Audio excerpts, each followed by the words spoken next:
Welcome back to Light Crusader. So yeah, we solved the tuning fork puzzle. Let's continue to find the other orbs. Alright, in the meantime, I actually forgot to mention something from the manual last time. We talked about the isometric perspective. Guess what? The developers, you can tell that the developers realized it themselves that the isometric perspective was inconvenient, because it even says here in the manual, in a section called having trouble. Having trouble? Jumping. Due to the 3D view of the game, jumps can sometimes be a little tricky. You think? Watch your character's shadow and not the character itself to help you to guide your jump.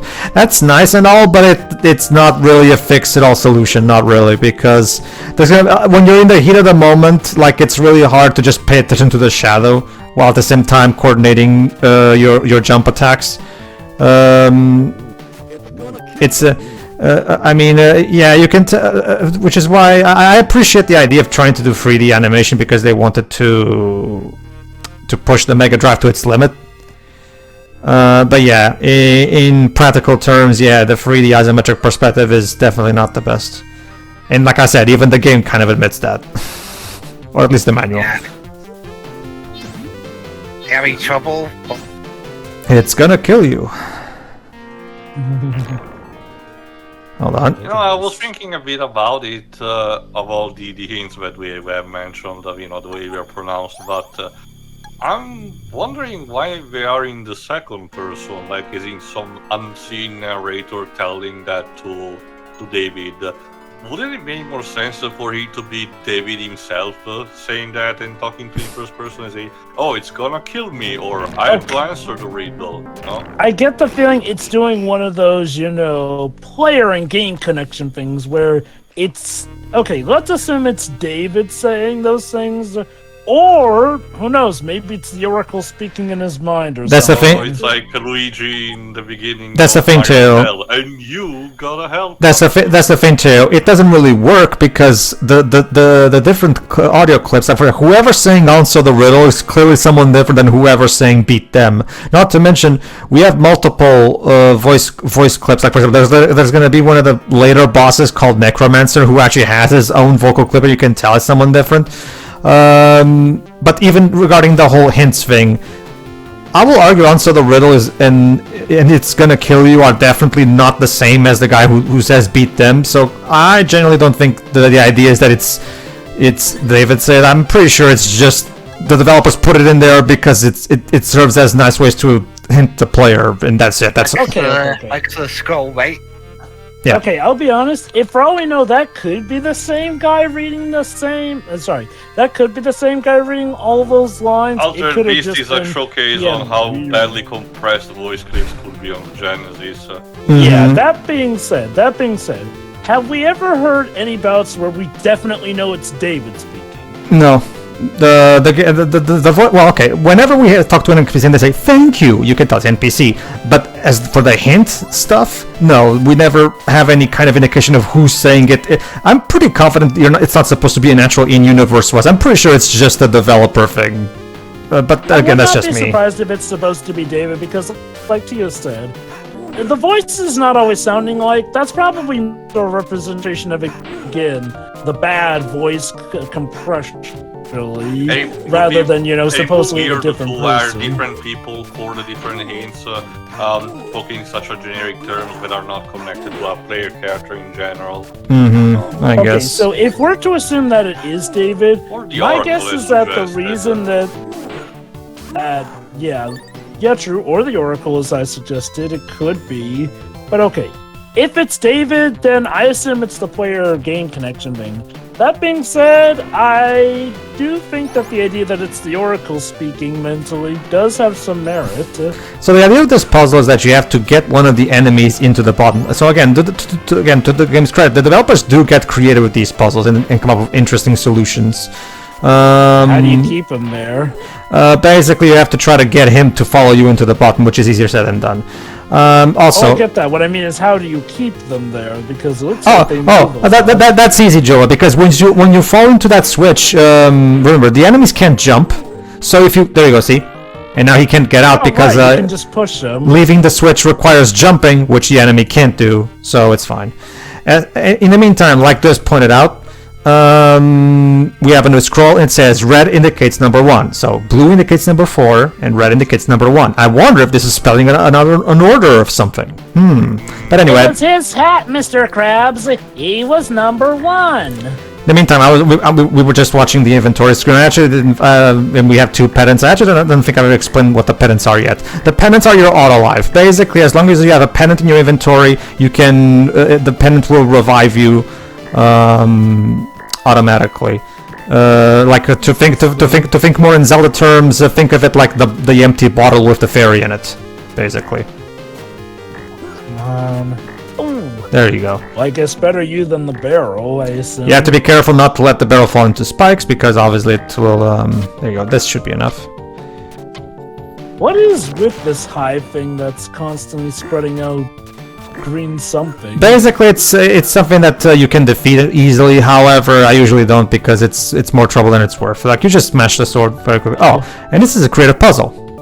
But I don't, am I going to do it yet? Yeah, okay. So here's the idea. Yeah, see, as you can see, pressing one of those lights will make the platform move in that specific direction. So you have to use this to control, so you can move the platform to knock that chest off the pillar so you can open it. Very interesting. So again, I have to give kudos. Like, if there's one thing in this game that I will definitely argue is excellent, is the puzzle design. The developers definitely got creative with the puzzles. So there you go, maximum life. I've said it before and I'll say it again. This game is definitely one that aged a lot better than a lot of older games. Yeah.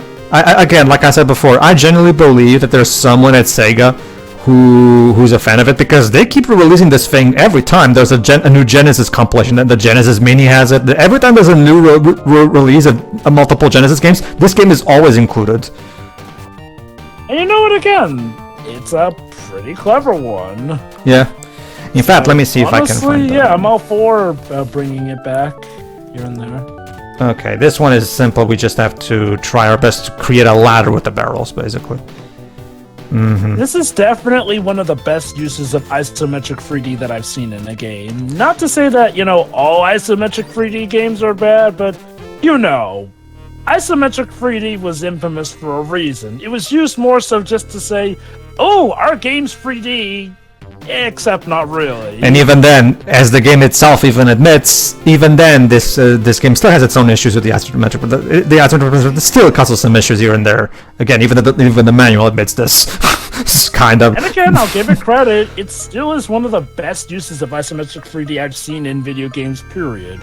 I don't know if that says more about this game or just how the video game industry never really gelled with isometric 3D. Well, like we mentioned, Java, it's more of a case of eye straining potentially, not being used. For a game, not necessarily for this game, mind you, but the whole isometric thing can veer off into the uncanny valley very quickly if you're not careful, Yeah. So you need to create a media that visually has to convey that, while not disorienting the player in this case. So cute. And already this game gets to have a couple of moments where this happens. So Indeed. Let me just see if I can find the... I actually never seen that much of myself in terms of, gameplay, but you guys know more about the Sonic 3D Blast, so that one is isometric. How does that handle? It's not the best, but hold on, let me explain it. Remember what that guy that we freed from the boss said? N-E-W-S. Yes, that was a clue that you're supposed to spell news. There you go. As in north, east, west, south. So that one was easy because, like I said, the game literally gives us the solution as part of the main camp, as part of like the script that we have to follow in order to complete the story. So that solution is pretty much given to you. But go on. If you go back to that guy, does the game give you extra dialogue to have David go, No. okay, now I get what he was talking about? No, unfortunately not. Basically, that guy with the white robe, he's actually a recurring character. He's going to show up later and try to give... And he's kind of the closest thing David has to a sidekick in this game. He sometimes shows up and gives you... Later on, he's going to give you a stone tablet that helps you with shit. And he's also going to give you a hint on how to defeat the final boss. So he's kind of the closest thing you have to a sidekick character. Interesting. Who is he, however? You may ask. Why is he helping David? Never explained. You can tell that this game was definitely made with the gameplay first, and the plot was made pretty much as an afterthought, because there's zero attempt at character development in this game, or any kind of story themes. I mean, the story is, don't get me wrong, it's not that necessarily the story is bad. The story is functional, as in, like, it provides context for the gameplay. That's what it was designed to do, and it does that just fine. Again, to give this game credit for the type of game it was, in the year it was made, story-wise, this is remarkable. Does not necessarily mean it's the best, though. I mean, this is the same.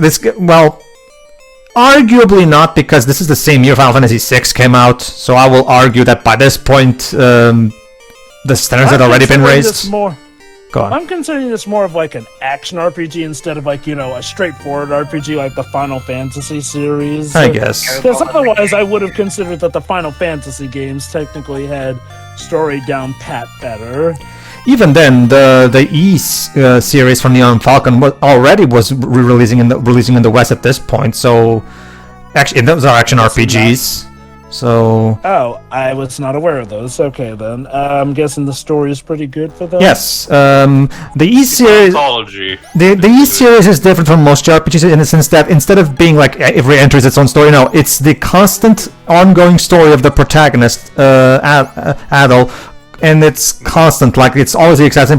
Okay, let's see what Adol is up to now. So because it's literally an ongoing series of the exact same cast of characters and seeing what they're up to now. If like, you don't have anything about the other franchise that Neon Falcon does, Tales/Kiseki, Drova, the Neon Falcons pride themselves on being very strict with their continuity and attaching together their the properties that they want. I'm guessing. Sorry. While it's more of a case, like it's not necessarily an anthology, but not in a sense of different stories with different people. But as Pedro said, the continuous journey.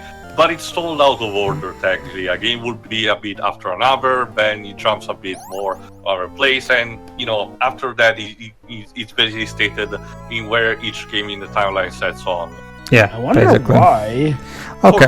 Because for the sake of telling a story, Joe, yeah. It's sort of a case of the game developers decide what the theming of the game. I'm guessing you've at the very least heard. Adjust accordingly. I'm guessing you've at the very least heard of Trails of Cold Steel, since that's their most current, most popular. Definitely. Those are probably their most popular games in the West right now.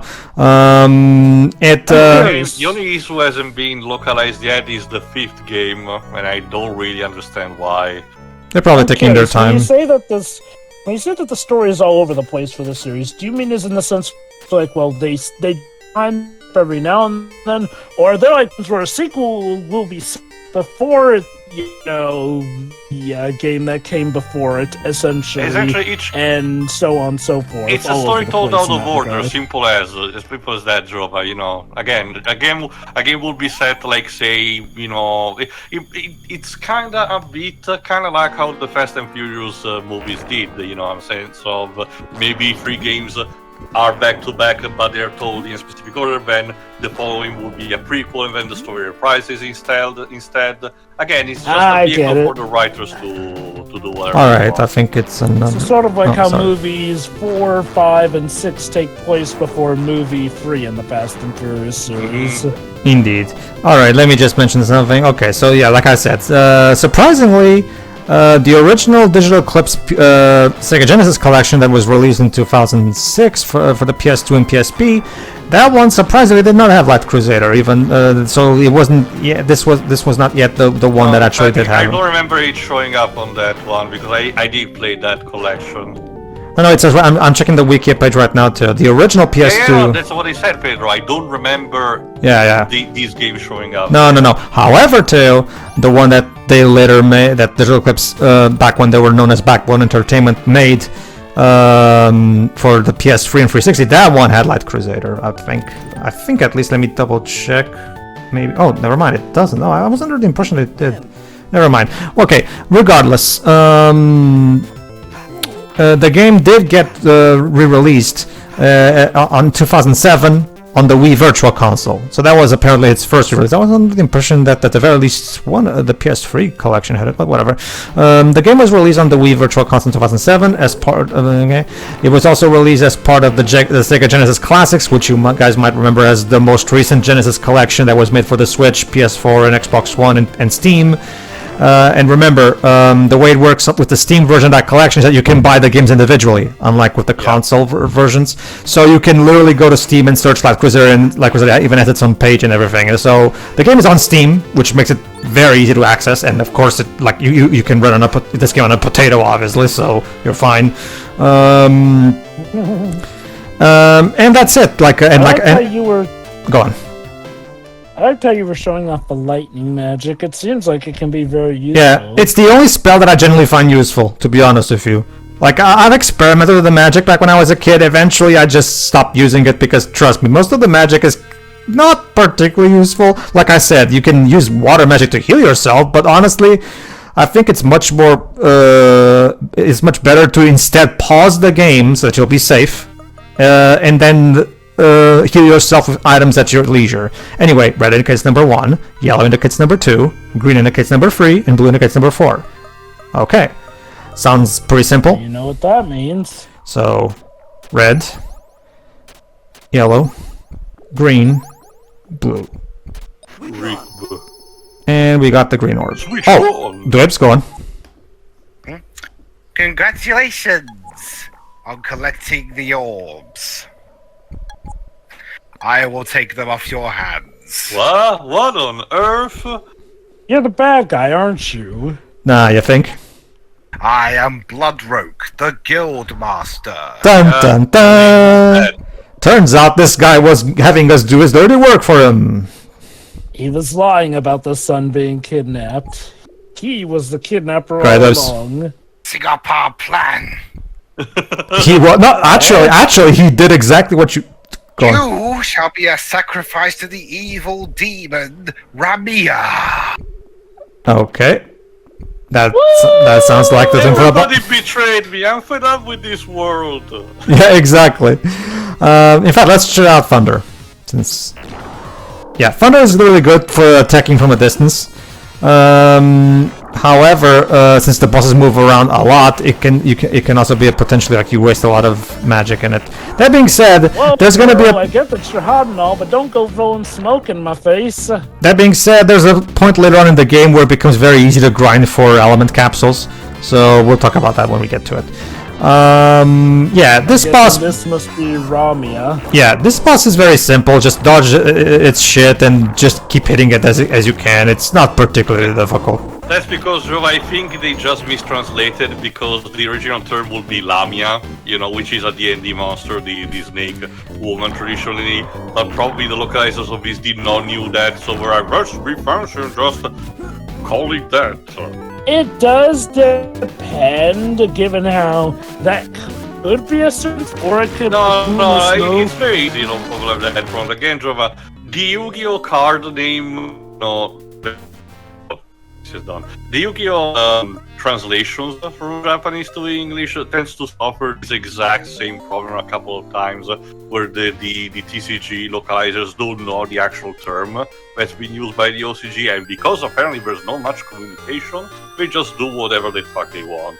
Well, Tio, there's also a thing to consider in they tend to mistake the L with an R a lot when it comes to this sort of stuff. Sounds like the real L is the one they have. And as you expected, David's reaction to being betrayed is exactly 0.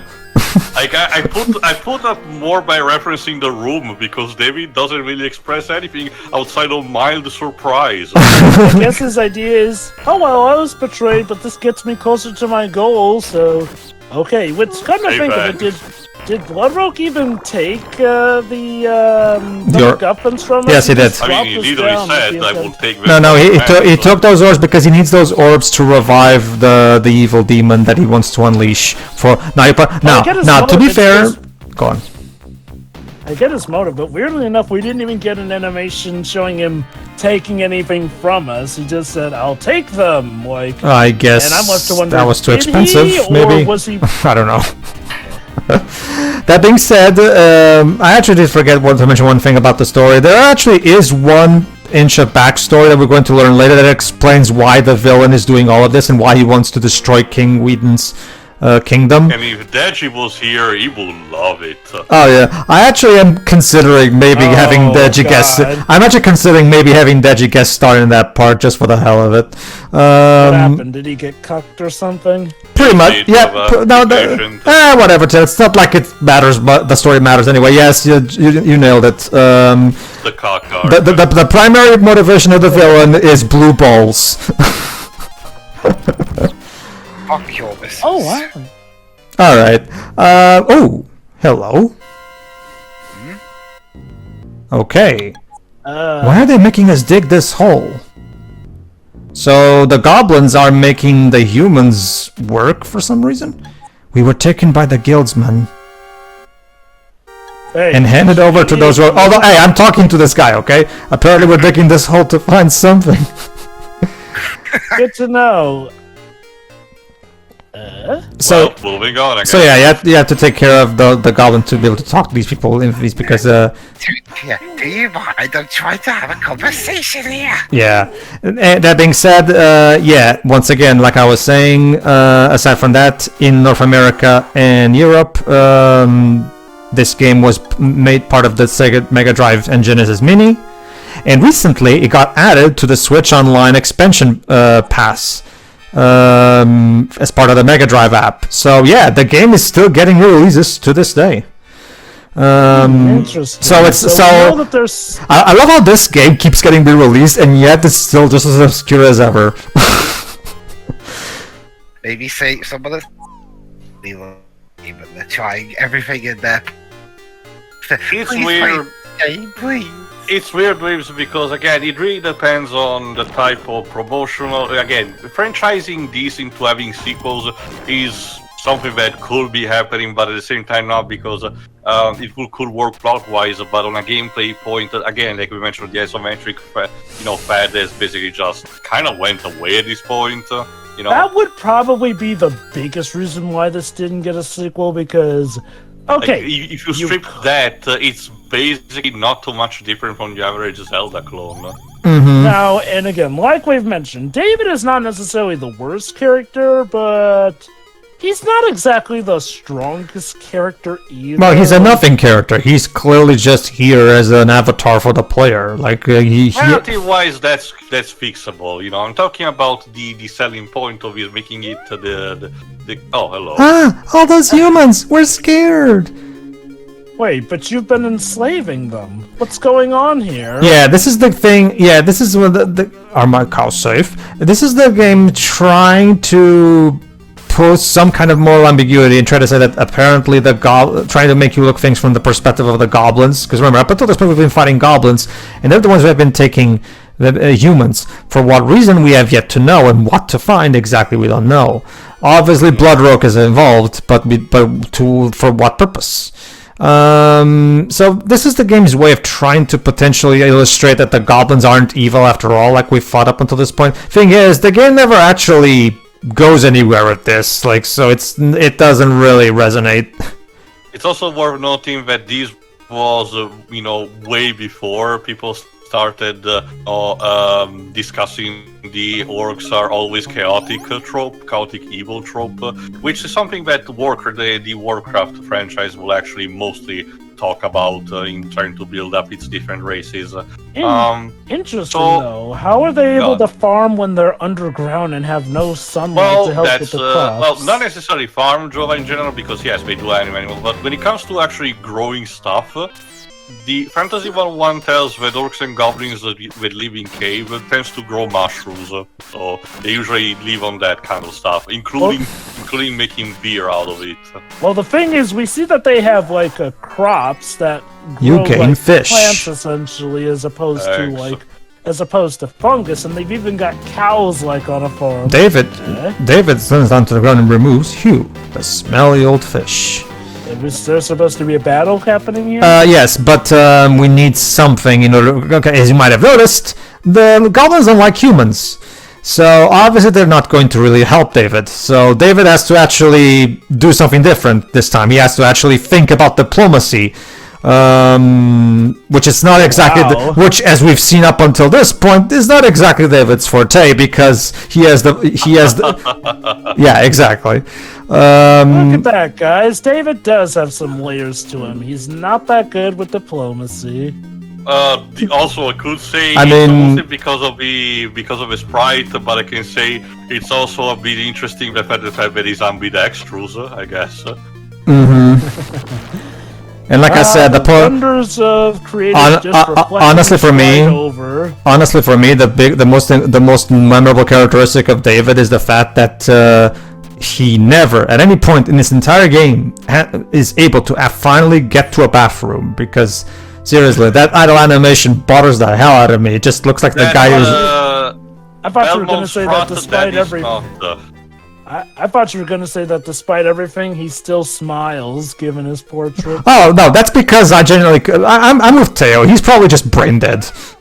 All these goblins were scared. And this one doesn't talk to us. So, yeah, basically the goblins are afraid of humans. What did we ever do to them? Remember, Dwibs, they're trying to do the same thing that they're trying to do a typical thing where the goblins hate humans because for a long time humans have always treated goblins like they're monsters, you know. The problem is, again, the plot of this game is an afterthought, so the game never actually explores that topic.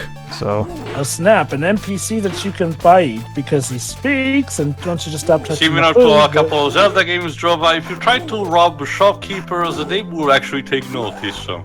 Well, thankfully it's not like I think it's Link's Awakening, the shopkeeper is the kid.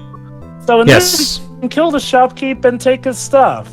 Unfortunately, no, we cannot take his stuff, so whatever. Let's move on. Even the point of killing him. Answer the riddle. Coming. I'll answer the riddle. I'll answer the riddle later. Later, yeah. All right, let's see what else we can find. Yeah, back to the save point. Let's see. Yeah, this is just the fountain. Yeah, I think if I remember correctly, I think we're almost. Yeah, we're almost. Well, we still have like 4 more minutes. Let's see what else we can find. I think I'm gonna answer the riddle now, actually. Here we go. Answer the riddle. Is this so much of a riddle? No, it's just Simon. It's just Simon Says. Riddle by any other name. It really depends on how it's pronounced. I don't think maybe I have, maybe during Miracle Mask, but I never told how the Italian text, the Italian localization of Layton calls puzzles, because it's not that doesn't really calls them, because we do use the term puzzle normally at the actual word, so we could have just literally lifted it off and leave it there.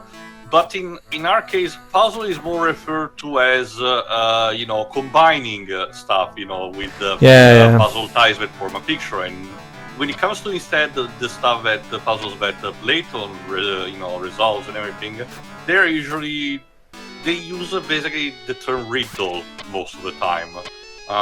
So they use basically a translation of that term instead. Answer the riddle, indeed. So basically those 3 bombs have different timers, which means they explode in different intervals, so you have to plan accordingly. In fact, you'll see one of them has a total of 9 seconds to explode, the other has 6 seconds to explode, the other has 3 seconds to explode. So obviously we need at least one of them in this switch so that the platform comes down, and we need to somehow bring one of these bombs all the way to the other end of the room, which of course, there you go. Alright, let's see. Music. Hold on. Almost there. Oh, fuck. Now they stuck me there. I forgot about the other bomb. Well, okay, let's try again. But yeah, that's the basic gist of it. I think you answer the riddle on this.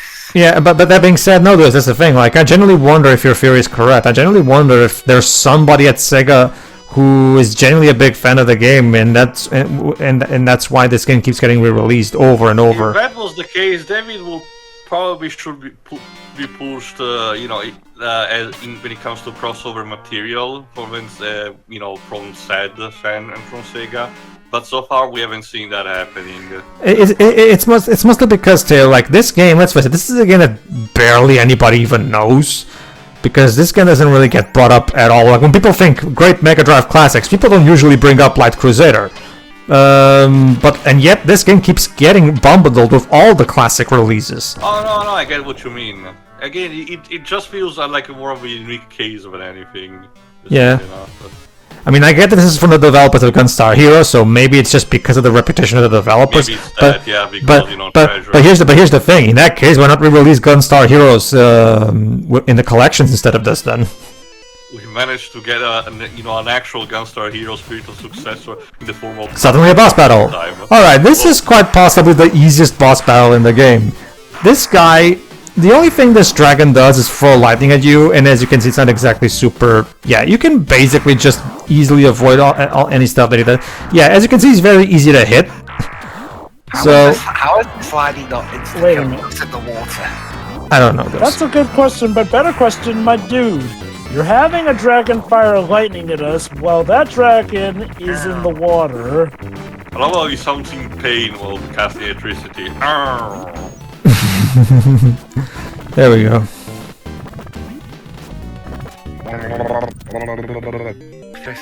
Why does it sound like someone wiggling their jelly? Okay. That was it. Wiggling their jelly. Alright, so here's a new one. Okay, so we have 3 blocks, 4 switches, so I'm guessing I'm supposed to be the 4th block. Okay, simple enough.